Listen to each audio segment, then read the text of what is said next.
오늘 말씀은 시편 50편 1절에서 23절 말씀입니다. 아삽의 시 전능하신 이 여호와 하나님께서 말씀하사 해 돋는 데서부터 해 지는 데까지 세상을 부르셨도다.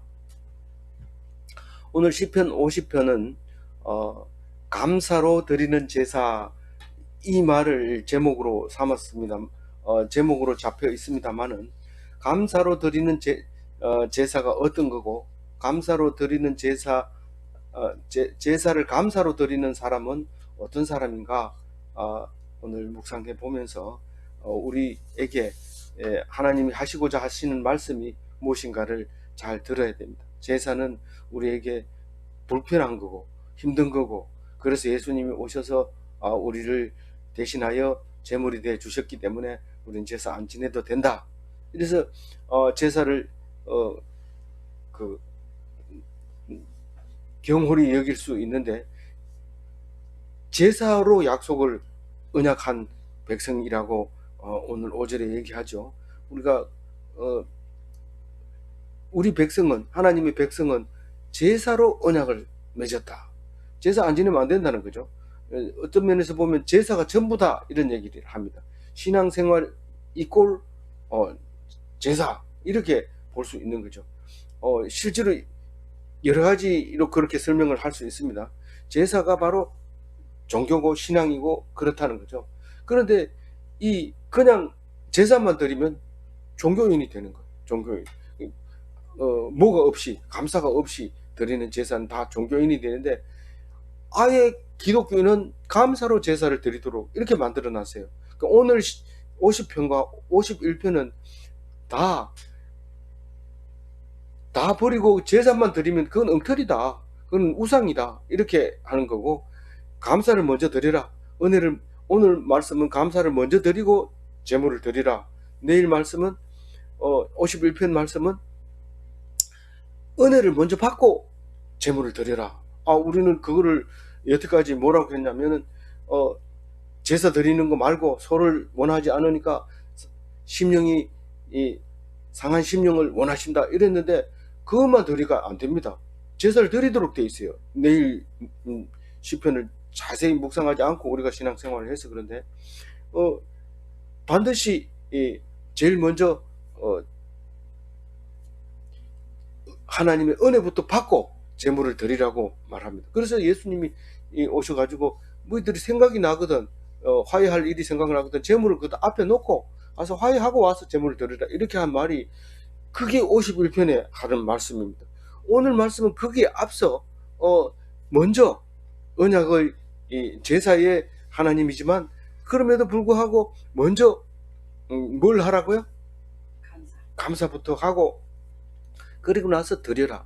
그런데 보통 사람은 겉만 보기 때문에 드리기만 하면 감사했는 줄로, 드렸으면 감사하니까 드렸지 뭐 이러고 막 따지는데, 그건 따질 일이 아니고 드리기 전에 감사부터 하고 드려라, 이런 말을 하고 있는 건데, 오늘 그 말씀을 붙잡아야 돼.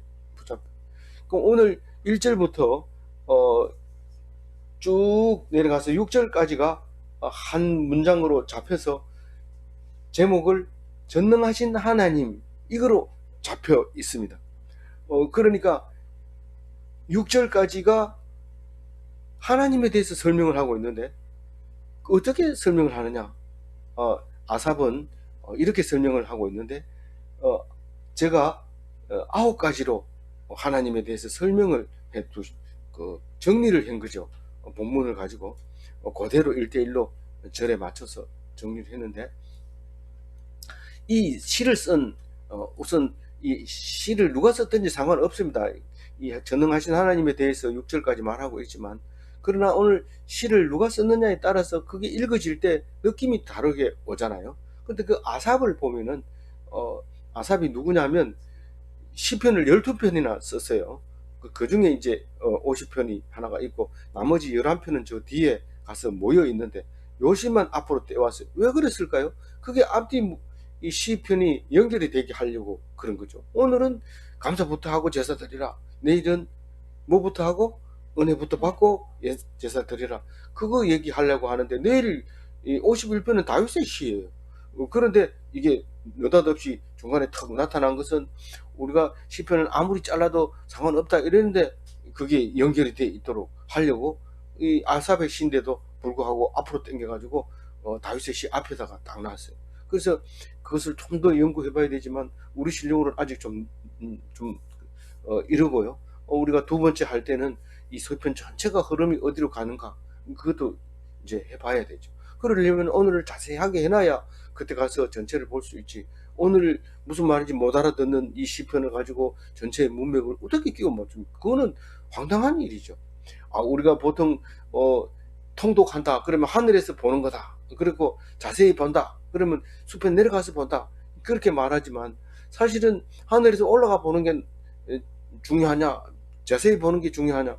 우리는 땅 위에 살아야 되죠. 하늘에서 올라가서 보는 거는 그건 하나님이 할 일이지만 그럼에도 불구하고 우리는 자세히 보고 나서 하늘을 올라가면 전체가 보이기 때문에 물이 떨어졌을 때는 어느 지역으로 가야 되고 맹수가 사는 곳은 피해야 되고 뭐 고기가 있으려면 사냥을 하려면 이쪽으로 가야 되고 그래서 하늘에 올라가서 보는 거고 자세히 볼 때는 맹수의 성질도 알아야 되고 물이 언제 비가 오는지 알아야 되고 그렇게 우리가 자세히 볼 수 있도록 그렇게 하는 것이 지금 우리가 묵상하고 있는 거죠. 그래서 오늘은 다른 생각 접어버리고 왜 시편을 먼저 썼느냐 50편을 따로 떼가 썼느냐 이런 건 나중에 생각하기로 하고 오늘 말씀 깊이 들어가서 깨닫기 바랍니다. 이 아삽은 다윗의 성가대 그러니까 다윗부터 시작한 거예요. 아삽이 아니고 사실은 아삽 그 앞에는 고라 자손들이라고 얘기했지만 이번에는 아삽이라고 얘기를 합니다. 아삽은 고라 자손의 성경에 나와 있는 레위 자손 레위인은 맞지만 레위 자손의 누구의 아들인지는 정확하게 기록이 안 나옵니다. 그러니까 아삽이 레위인인 건 확실하지만 그 위에 조상들이 어떻게 연결이 되어 있는지는 정확하게 말하지 않고 있어요. 다윗이. 그래서 다윗은 해만과 여두둔과 이거 다 그 레위인이지만 조상은 잘 몰라요. 형제 이렇게 세 사람을 불러서 다윗 성가대를 만들면서 아삽은 니는 노제금의 악장이 되라 이래가지고 많은 사람이 있지만 그 중에서 이제 파트장이 돼가지고 제금이 뭔지 알죠? 심벌저잖아요. 크게 생긴 건데 절에서도 쓰는 그 비슷합니다. 근데 이 성경에 나오는 제금도 못 받고 절에서 하는 거는 인터넷 같은 데서 가끔 보죠. 중들이 나와서 땡 하고 치는 건데 그런 글로 우리말로 번역을 한 거죠. 우리가 아는 건 그거밖에 없으니까 그게 제금이라고 하는 거죠. 근데 이제 그냥 좀 이제 다른 나라 말로 하면 심벌저를 담당하는데 심벌저는 우리는 조그만 해가지고 그게 무슨 악장이 있느냐 이러지만 이게 이때 당시에는 큰 중요한 지금 말하면 그 뭡니까 관현악 아니고 그 금속 악기를 다루는 그 악대 중에서 이 제금이 한 사람이 있는 게 아니고 여러 사람이 있는데 그걸 관리를 해야 되니까 그 파트장이 됐던 거죠. 그래서 해만과 여두둔과 아삽은 성가대에 항상 동쪽 편에 섰다고 해요. 그리고 제금뿐만 아니라 비파, 수금은 뭐예요? 수금은 현악기예요. 비파하고 비슷한데 모양이 다르니까 이렇게 번역했는데 정확하게 어떤 모양인지는 모르지만 어떤 현악기, 비파, 또 하프 뭐 이런 것을 말하고 있는 건데 그러면 지금 이 시를 쓴 사람의 배경과 어떤 마음으로 이것을 썼는가를 우리가 알 수 있을 겁니다. 이제 전능하신 하나님에 대해서 말합니다. 첫 번째로 말씀하시는 하나님이라는 것을 말하고 있습니다. 전능하신 이 여호와의 하나님께서 말씀하사 하나님은 항상 말씀하시고 이루시고 말씀하시고 이루시고 이렇게 하시는 분이에요. 그래서 우리가 말씀하는 거지 뭐 말씀 읽기 싫은데 자꾸 말씀 나는 교회 나와서 그냥 헌금하고 그냥 성도들하고 좋은 얘기하고 그리고 집에 가면 안 됩니까?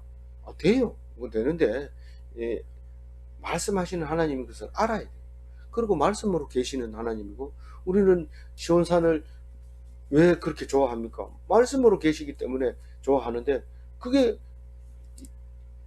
중동지방으로 안 가도 우리는 성경 가지고 하나님 만날 수 있다는, 그것 때문에 우리가 아브라함의 후손이 된 거지. 맨날 그거 가면 지금 전쟁이 나가지고 시온산에 올라가지도 못해요. 그 주민등록증 가져가야 되고, 또 방문 목적도 써야 되고, 또 들어갈 때 세금도 내야 되고, 복잡합니다. 그 안 가는 게 좋아요. 근데 우리는 말씀은 꼭 붙들고 시온산에 올라가야 됩니다. 그런데 해 돋는 데서부터 해 지는 데까지 세상을 부르셨도다, 이렇게 얘기할 때 어디서 많이 듣던 소리죠. 이게 뭐냐면 몽골의 징기스칸이 나라를 세우면서 해 돋는 데부터 해 지는 데까지 다 내 땅이다, 이렇게 말할 때 그렇게 쓰는 말인데, 나중에 알고 봤더니 징기스칸이 하나님 말씀을 알고 있더라고요. 그래서 야수교도 알고 뭐 알더라고. 그래서 이 말씀을 벌써 인용을 했구나, 그런 걸 알게 됩니다. 2절 읽어봅니다. 온전히 아름다운 시온에서 하나님의 빛을 비추셨다. 하나님은 도대체 어디서부터 시작했느냐, 하나님 도대체 누가 처음 만났느냐, 얘기할 때 다 잊어버려도 좋지만 시온산에 하나님이 계시는데 빛으로 오신 분이다. 그 시온산은 온전히 아름다운 곳이다. 그게 하나님 계시는 곳이다. 하나님이 빛으로 오셨다고요. 빛으로 오셨다.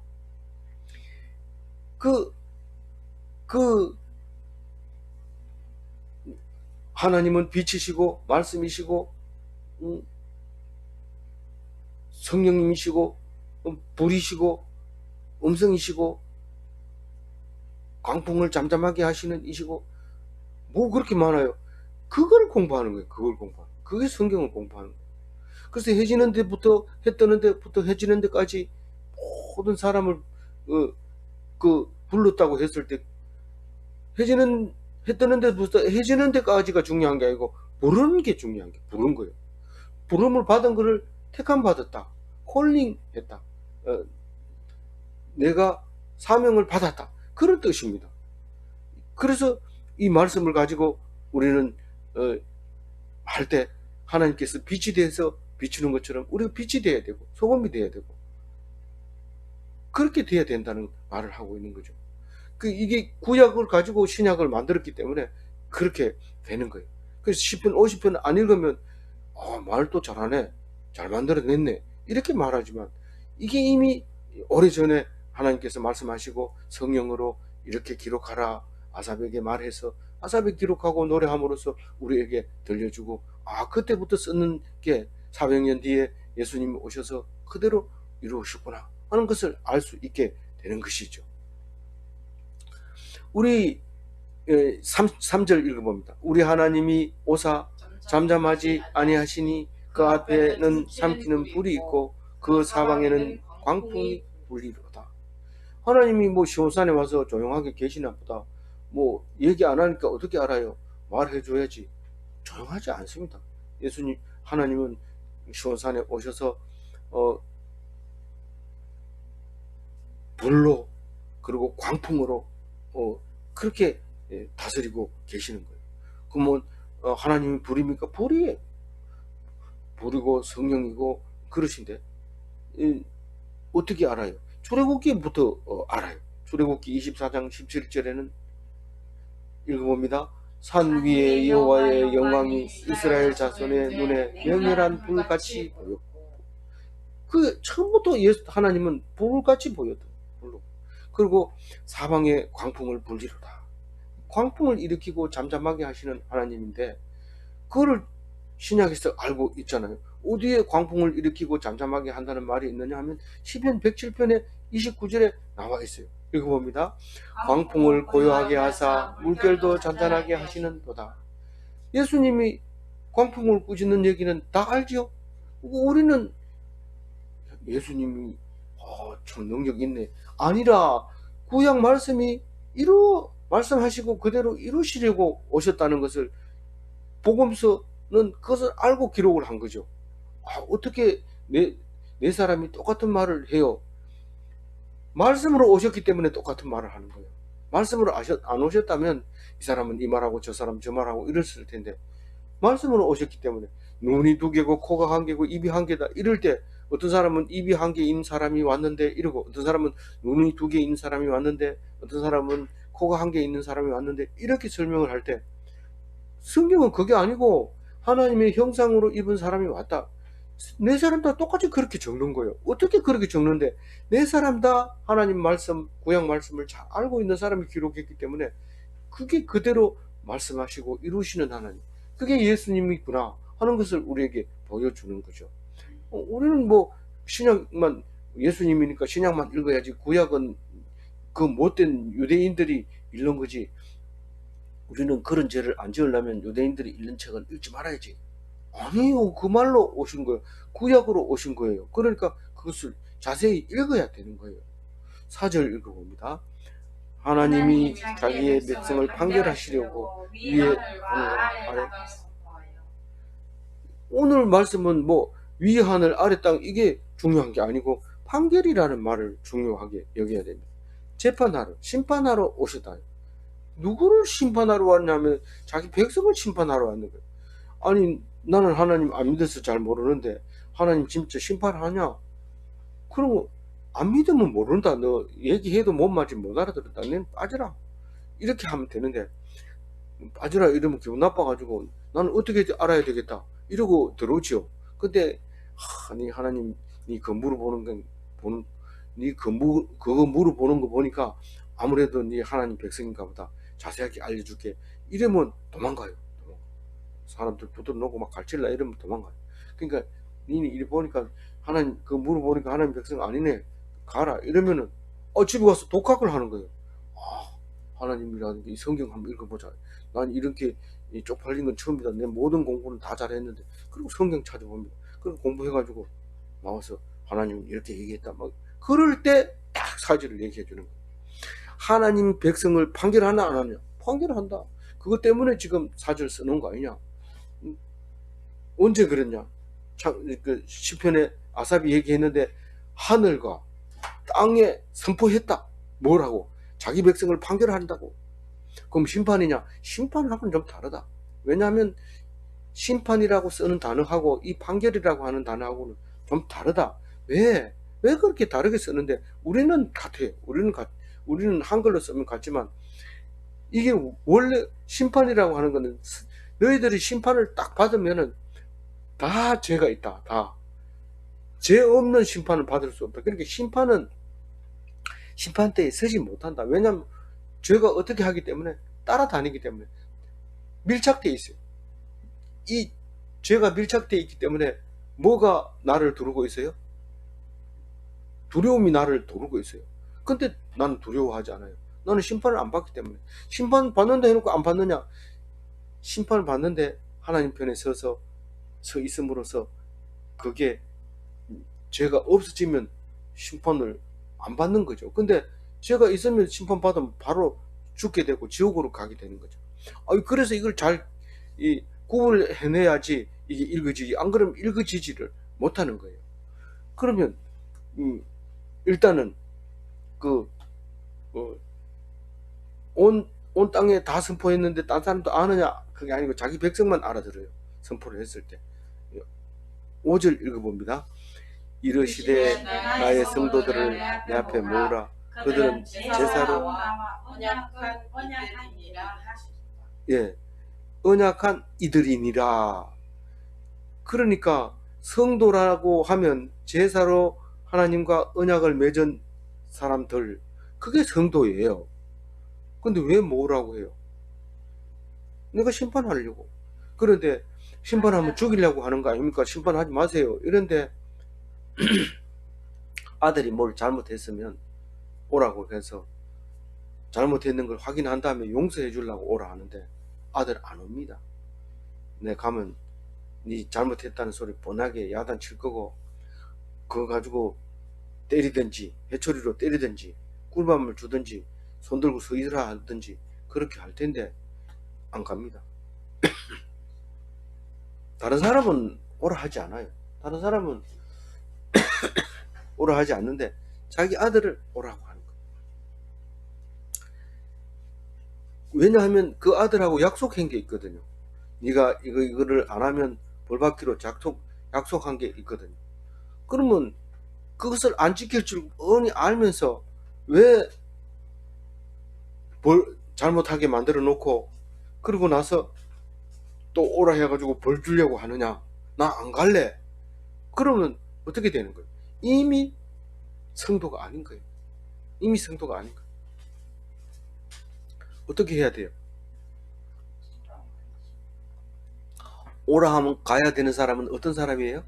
믿음이 있는 사람. 아버지는 나를 달부 죽이지는 않는다. 완전히 멸망시키지 않는다. 약속을 했는데 네가 이거 안 하면 혼내준다고 했으니까 내가 그 혼남을 당해야 된다. 어디를 가든지 바다 끝으로 가든지 하늘 꼭대기로 올라가든지 그것을 피할 수 없다. 가자. 그리고 가면 하나님 용서해줘요, 안 해줘요? 아버지도 용서해주고 하나님도 용서해주고 내 죄를 인정만 하면 다 용서하게 돼 있어요. 그 얘기를 하는 거예요. 그 얘기 하려고 하는 거예요. 근데 그 얘기를 너무 자세하게 하면 어떻게 돼요? 하나님 얕보지요. 아버지 얕봅니다. 그래가지고 속 들여다본 자식은요, 부모 속 들여다본 자식은 알아요. 그리고 엄마가 화내고 싫어하는 짓도 알면서 합니다. 하고 싶으니까요. 해놓고는 가서 잘못했습니다 하고 탁 꿇었는데, 어떤 그거는 제대로 된 하나님 백성, 하나님의 자녀지만 그래 놓고 도망가 버립니다. 그리고 나중에는 절대로 나를 안 죽인다, 날 혼내지 않는다, 그러고 가서 막 개기고 얻어맞고 덜 맞으려고 막 애를 쓰고 이러는데, 그래서 진짜 아들은 종하고 다릅니다. 종은 목숨이 달려 있기 때문에 복종하지만 아들은 아버지가 하라는 대로 안 하고 계속 지멋대로 합니다. 왜냐하면 용서해 주는 걸 아니까요. 그게 5절 말씀 속에 다 들어있어요. 언약의 아들이라, 아니, 라는 걸 알기 때문에 뭐라 하면 가서 혼내주겠지만 내가 다른 애들하고 구별시켜 주려고 한다. 그 얘기를 알아야 돼요. 그래서 6절이 이게 이제 중요한 얘기입니다. 왜냐하면 셀라가 들어있기 때문에. 읽어봅니다. 하늘이 그의 공의를 선포하리니 하나님이 그는 심판장이심이로다. 셀라. 이게 다른 얘기 아니라 공의를 생각해봐라 하고 셀라를 하는 거예요. 다른 단어는 중요한 게 아니고 떠받치고 있는 거죠. 우리가 처음 귀한 그 물건을 보면 포장이 엄청 잘 돼 있습니다. 안에 포장되고 나중에 뜯어보면 포장비가 3분의 2고 그 안에 알맹이는 1밖에 안 되는 경우가 있어요. 그러면 이거 너무 심하지 않느냐? 그러지만 포장하는 사람은 귀한 걸수록 포장을 단단하게 한다 이런데, 나중에 그 말이 너무 통용이 되다 보니까 포장이 그만큼 이렇게 과하게 됐어요. 그래가지고 법으로 포장이 내부 가치 보다가 10분의 1을 넘으면 법에 걸리도록, 지금은 그런 법을 적용하지 않습니다만 그전에는 그랬어요. 과대 포장을 하면 안 되도록 이렇게 돼요. 그 광고도 마찬가지입니다. 과대 광고를 하면 안 됩니다. 틀린 말은 아니지만 원래 보다가 그렇게 부풀어 보면 안 되도록 이렇게 감시하고 있죠, 늘. 그래서 그 한계를 넘으면 공익 공익이 아니라 소비자 고발센터에 가서 심판을 받기도 하고 이제 그런 경우가 생기는데, 그 오늘 말씀이 그 말이에요.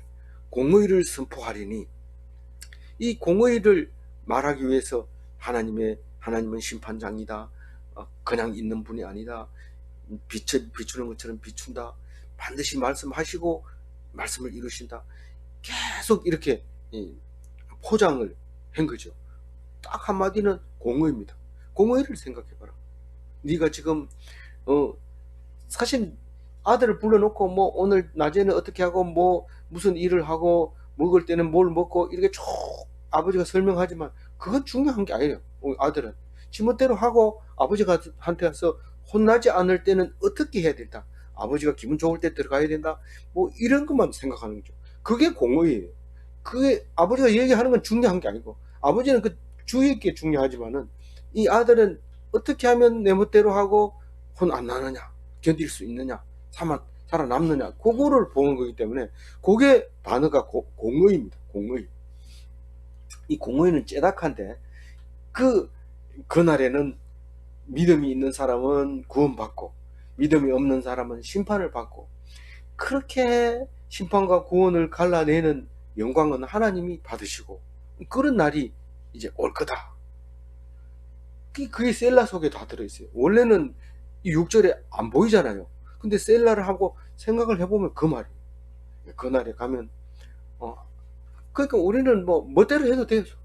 멋대로 해도 돼요. 멋대로 뭐 교회 나왔다가 안 나왔다가 뭐 사람 도와줬다가 안 도와줬다가 어떤 데는 기분 나쁜 말을 했다가 좋은 말을 했다가 막 이래도 괜찮아요. 근데 뭐는 있어야 되냐면 믿음은 있어야 돼. 하나님이 그럼에도 불구하고 나는 용서해 주신다. 그래서 부를 때 가야 돼요.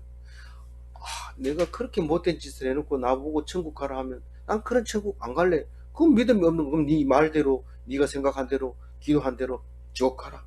이렇게 보내버리는 거예요. 안 가봐서 그렇지 가보면 시급한다고 얘기를 하죠. 예수님이 이 성경을 통해서 자세하게 얘기했는데도 안 믿으니까 가는 거죠. 가고 싶으면 가는 거죠. 가가지고 모릅니다. 또 그게 가고 싶었던 갔는데 이게 뭐 천국이네 이래 버리면 또 우리가 생각하는 게 잘못됐을 수도 있어요. 어쨌거나 성경은 그렇게 얘기하고 있어요. 그러니까 그런 하나님이 이제 7절에서는 이제 다른 얘기합니다. 7절 읽어봅니다. 내 백성아 들을지어다 내가 말하리라 이스라엘아 내가 네게 증언하리라 나는 하나님 곧 내 하나님이라. 예, 이 내 백성아 들으라. 앞에서는 모든 사람이 다 들으라 이랬는데 사실은 모든 사람이 아니라 내 백성만 들으라 이 말을 그렇게 얘기합니다. 왜 그렇게 단어를 바꿨습니까?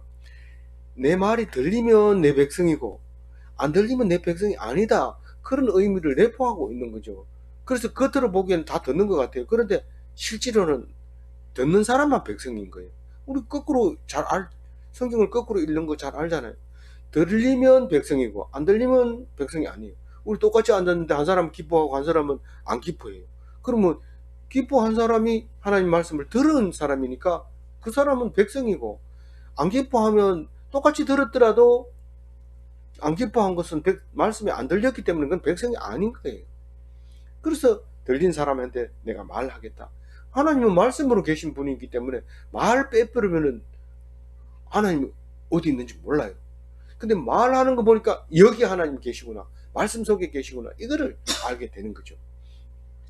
그런데 그 하나님 백성 부를 때 뭐라고 불러요? 이스라엘아 이렇게 부르잖아요. 어떤 데는 야곱아 이렇게 부를 때가 있잖아요. 그 야곱아 부를 때는 야비한 이스라엘을 말하는 거고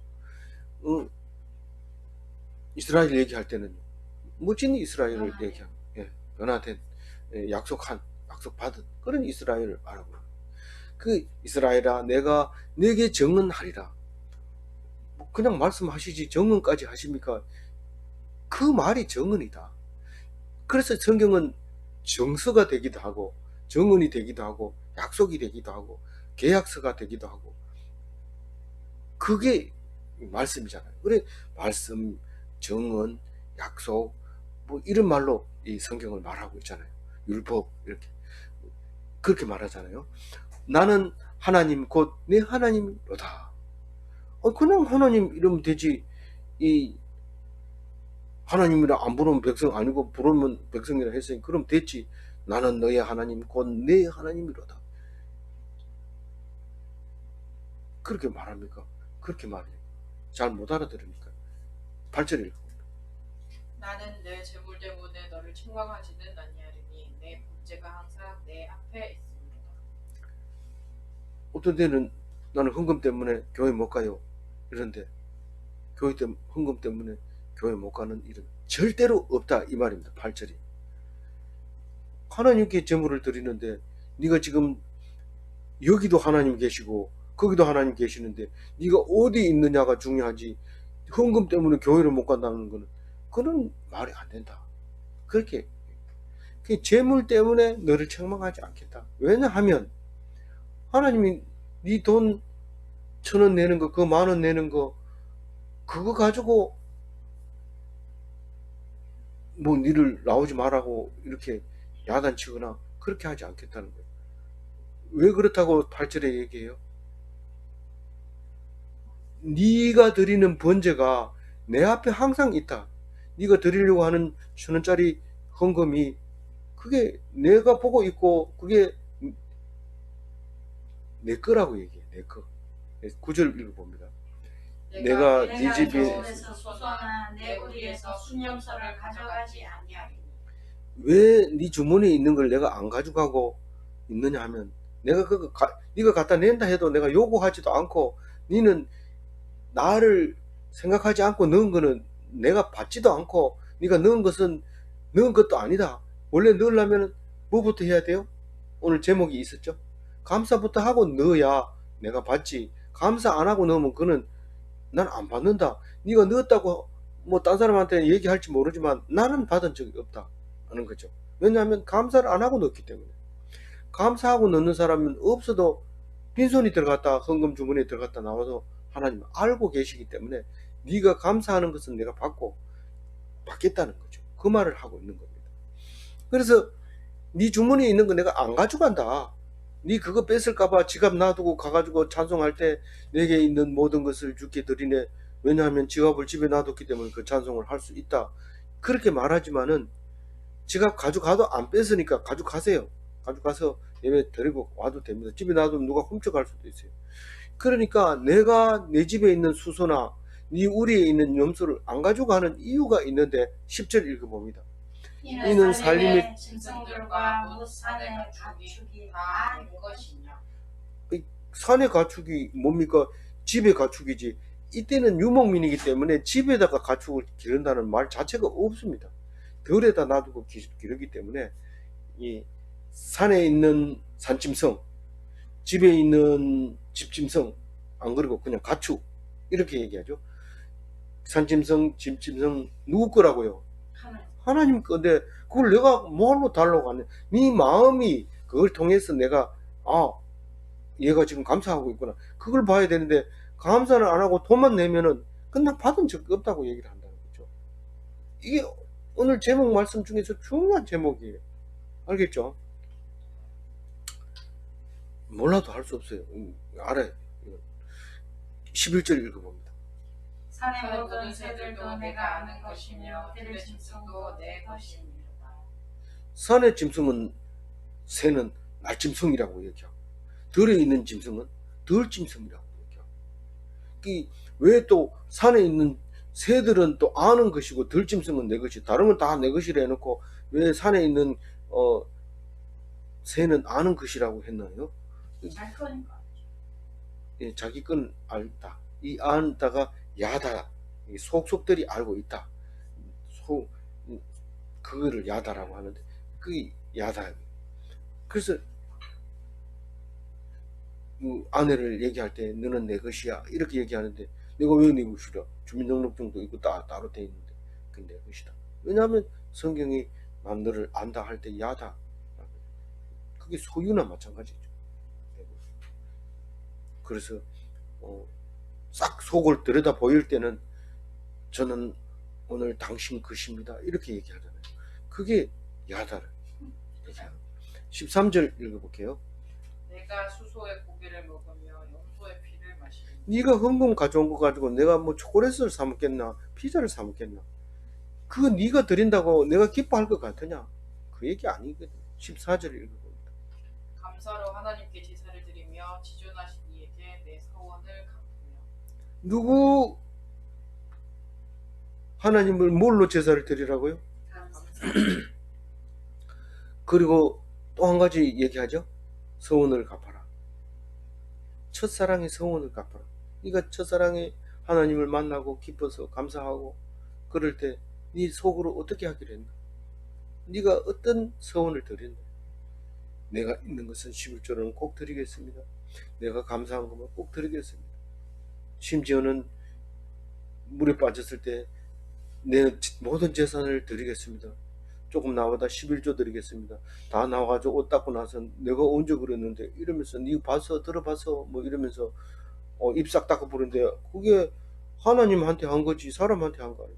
네가 빠져 죽었을 때 네가 속으로 했지 않냐. 네가 알지 않냐. 딴 사람은 몰라도 우리는 서운한 걸 갚으라는 거야. 서운한 거 갚아. 그래서 많은 사람이 죽었다가 살아난 사람은요 자기 게 없습니다. 또 하나님께 드립니다.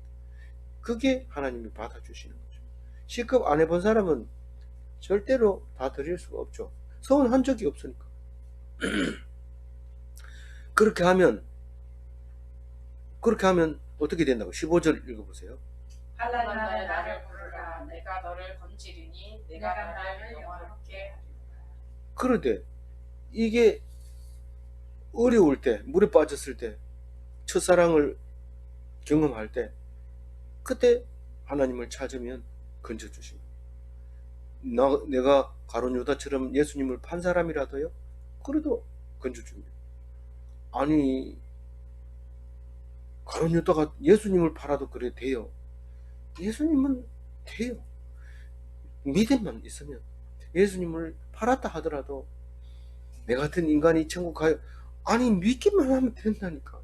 그래서 하나님을 찾아요. 하나님, 내가 잘못했습니다. 네가 잘못한 게 아니고 본디오 빌라도가 나를 죽이는 거니까 네가 죽인 게 아니야. 그래서 가룟 유다에게 팔려서 예수님이 돌아가셨다, 그렇게 우리가 신앙 고백하지 않잖아요. 본디오 빌라도는 남이 죽이라 하니까 대신 죽여준 건데 영원히 본디오 빌라도에서 고난을 받았다고 기록을 하잖아요. 남의 심부름 잘못하면 영창 가요.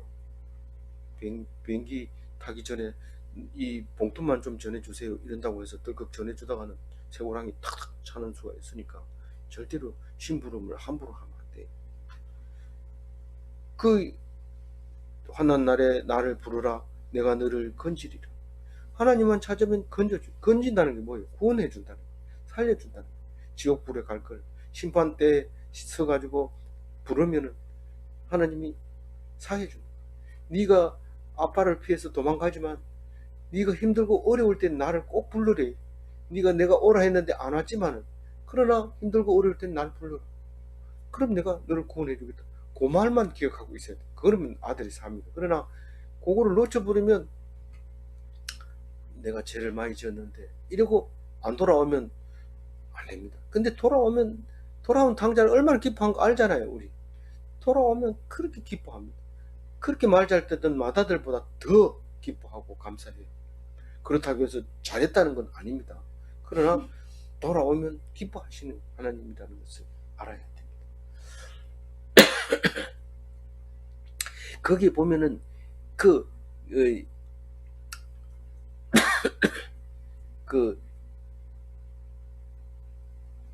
16절 읽어봅시다. 일단. 악인에게는 하나님이 이르시되 내가 어찌하여 내 율례를 전하며 내 언약을 내 입에 악인은 뭐고 아들은 뭐냐? 악인과 아들은 다릅니다. 완전히 다릅니다. 아들은 악인이 아닙니다. 아들 맞는데 이게 악한 오늘 적어놓은 거 그대로 다 해당되는데 나 악인 맞는데 그럼 아들 아닌데, 이렇게는 못된 인간도 하나님만 믿기만 하면 구원 받아요. 그 아들이 돼요. 근데 믿지 않는 이런 사람은 악인이라는 거예요. 우선 첫째, 죄는 다 드러난다고 지금 이야기를 하고 있어요. 16절부터 끝까지, 21절까지 얘기인데, 죄인들아 들으라. 내가 다 드러내리라. 뭐를 드러내요? 16절에는 율례를 전하며 율- 언약을 내 입에 두느냐. 예, 감히 율례를 말하고 언약을 말해서는 안 되는 이 악한 자들아, 그게 너희 입에 그 말을 두면 감히 둘 수 없는 이놈들아, 이렇게 야단치고 있는 거죠. 16절에 17절 읽어봅니다. 내가 교훈을 미워하고 내 말을 내 뒤로 던지. 니는 교훈을 싫어해. 율법을 싫어해. 뭐라고 하면 야, 말도 안 되는 소리 하지 마라 이러고 주일날 놀러 가버립니다. 안식일을 지키려 했는데 놀러 가면 안 된다는 거예요. 누가 죽었다 이러면 가서 죽어버리면 갈 필요 없어요. 근데 죽어가고 있다, 그럼 가서 안수해주고 천국 가도록 기도해줘야지. 주일날이라도. 근데 내가 월요일날 갈게요 이러면 가보면 죽어버렸어요. 그건 소용없는 거예요. 그럴 때는 그렇지만 그 교훈을 자세히 읽어보면 그렇게 살게 돼 있어요. 근데 그걸 싫어하니까 교훈을 미워하고 내 말을 네 뒤로 던지며, 이 하나님의 말씀을 뒤로 어떻게 던져요? 이게 뭐 탁구공도 아니고 뭐 무슨 공인데 뒤로 어떻게 던져요? 무슨 말입니까? 하나님의 말씀을 이순위로 둔단 말이에요. 이순위로. 우리는 어떻게 해야 돼요? 말씀을 몇 순위로 둬야 돼요? 1순위로 둬야 돼요. 그러니까 출근하기 전에 성경 읽고, 밥 먹기 전에 기도하고, 출근하기 전에 그 바쁜데 어떻게 읽어요? 그럼 기도하세요. 어제 말씀을 생각하면서 기도하고. 그게 1순위죠. 1순위. 예, 누가 다쳤어요. 교통사고 났어요. 119가 1순위입니까? 기도가 1순위입니까? 기도가 1순위예요. 말도 아닌 소리 좀 하지 마세요. 그런데 기도를 안 하고 119 전화하려면 전화번호가 몇 번인지 모릅니다. 근데 기도를 딱 하면 119가 바로 불러주죠. 그럼 더 빨라요. 기도하고 그 119 부르는 게 더 빨리 연결돼요. 18절. 도둑을 본즉 그와 연합하고 가늠하는 자들과 동료가 되며. 그게 이제 다르게 얘기하면 도둑에게 동조하고 간음하는 자와 어울리고. 19절 읽어.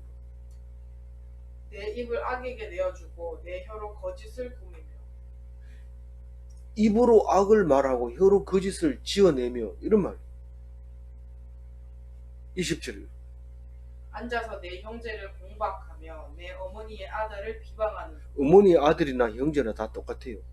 근데 이제 주로 어머니 아들을 비방하는 이야기는 많이 나오는데, 중동지방에는 그 어머니가 여럿이 있기 때문에 어머니 아들을 이러고, 자기 어머니가 같으면 형제라 그러고 아니면은 어머니 아들이라 이렇게 얘기를 할 수도 있어요. 근데 꼭 그런 의미로 쓴 건 아니니까 오해는 하지 마시고 들으세요. 그냥 하여튼 이게 두 개를 이렇게 나눠 놓은 거예요. 그래서 형제들을 헐뜯고 비난하며, 이런 뜻입니다. 21절. 내가 이 일을 행하여도 내가 잠잠하였더니 내가 나를 너와 같은 줄로 생각하였도다. 그러나 내가 너를 책망하여 내 죄를 내 눈앞에 낱낱이 드러내리라. 우리가 이 악인을 너무 빨리 읽어가지고 나는 그게 해당 안 되겠다 이런데, 자세히 묵상해보면 그게 다 나보고 얘기하는 거예요. 그런데 21절을 보면은 그 악한 짓을 하는 거를 그냥 놔둬요? 그때 꿀밤 줘요?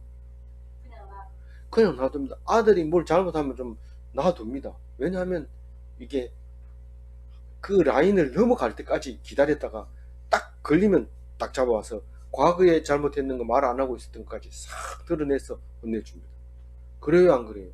그런데 하나님도 여전히 그렇게 하시는 거예요. 그런데 요거 해도 야단 안 치네? 그러니까 하나님은, 악인들은 하나님을 뭘로 여기냐면 우리하고 똑같네? 야단 안 치네? 못 보고 있네? 그런다는 거예요. 그러나 언제 낱낱이 드러낼까요? 그 심판날, 그날이 오면, 오늘 그날이라는 말은 없어요.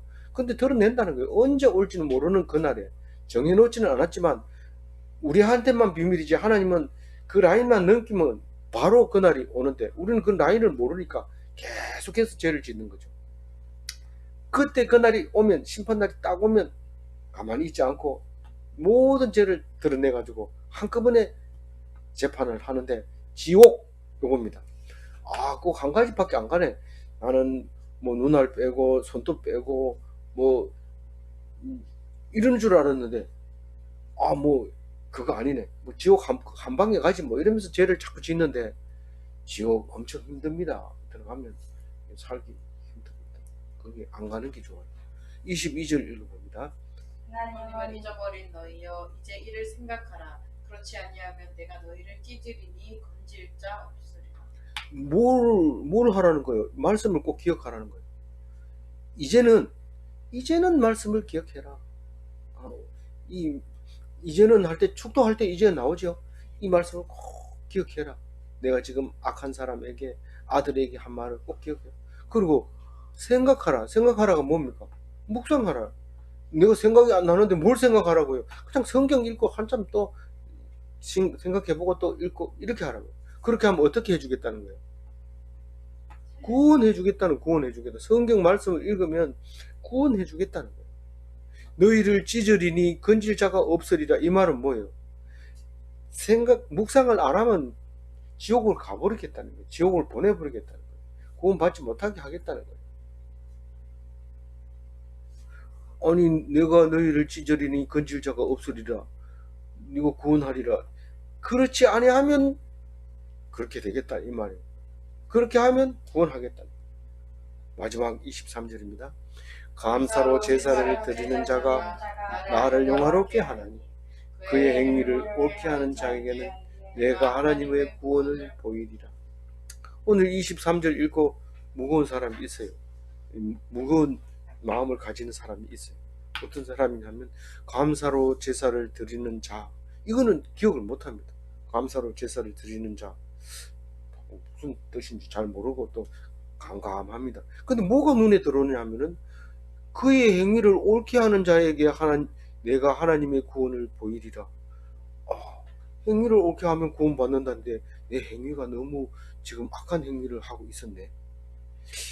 그러면서 마음이 무거운 마음으로 집으로 돌아가시는 분이 계시는데 이 그의 행위가 옳게 하는 자가 뭔지를 모르면은 그렇게 되죠. 그의 행위를 옳게 한다는 게 뭘까요? 하나님을 믿는 거예요. 그게 로마서에 보면 나오죠. 네가 행위를 옳게 해라, 행위를 옳게 해라 이렇게 했을 때 그 행위가 믿음이라는 사실을 알게 됩니다. 믿음을 옳게 하면 구원받는다. 결국은 믿음으로 말미암아 구원받지 어떤 행위로도 구원받을 행위를 할 육체가 없다고 얘기를 하고 있습니다. 그런데 감사로 제사를 드리면 하나님이 어떻게 된다고요? 영화롭게 된다. 예, 하나님이 감사로 제사를 드리면 하나님이 어떻게 되느냐 하면 영화롭게 된다. 영화롭게 되는 게 뭔데? 그게 아무도 안 써놨는데 13절 할 때 14절 할 때 써놨어요. 거기 노트에 카베드라고 하는 건데 이 영화롭게 하는 것은 중후하게, 그러니까 진중하게 만드는 거예요. 하나님을 진중하게 만드는 거예요. 감사로 제사를 드리면. 그러니까 하나님께 감사하면 하나님이 굉장히 심각하게 진중하게 된다는 거예요. 그런데 하나님이 감사를 안 하면 하나님을 어떻게 여긴다고요? 업신여기고 하나님을 어떻게 여긴대요? 만으로 여기고 하나님을 십계명에 나와 있는 대로 말하자면 망령되이 일컫는 것이 되는 것이죠. 그러니까 감사를 드렸을 때 입에서 망령되이 일컫는 말이 없어지고 하나님이 중후하게 되는 것이고 영화롭게 되는 것이 되는 것입니다.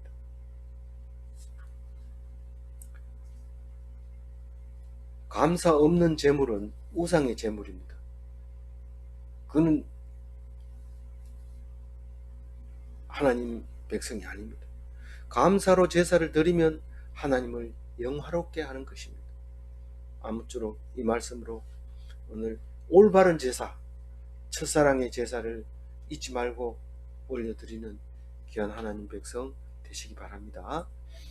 기도하겠습니다. 하나님 감사합니다. 오늘 감사로 드리는 제사가 우리에게 기뻐하시는 하나님께서 영화롭게 되시는 그런 제사라는 것을 알려주셔서 우리가 드리는 헛된 제사가 되지 않도록 주님 인도하여 주심을 감사합니다. 오늘 이 말씀 꼭 붙잡고 하나님 나라가는 하나님 백성 다 되게 하여 주옵소서. 감사하옵고 우리 주 예수 그리스도 이름으로 기도 올리옵나이다.